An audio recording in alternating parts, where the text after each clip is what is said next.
అంటే అరుస్తున్నాడు పోయినవాడు నిన్ను చూసి బయటకి వెళ్ళినట్టున్నాడు. ఇంకా నీ ప్లేస్ లో మొగోళ్ళలో పోతే ఏం కాకుంటే భయమేనండి. ఆమె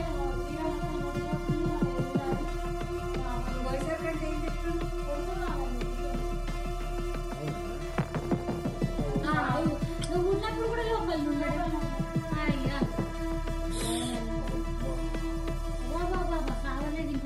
వాళ్ళిద్దరు గల్లు దొరకబడతాయి.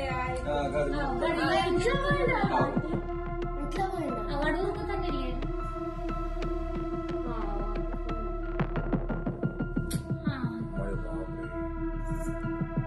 వాళ్ళకి ఎప్పుడు అంటే ఇద్దరు వైపు బండ్ల మీద ఏంటనే వాళ్ళు వస్తే అంత సొమ్ముతో బయటతో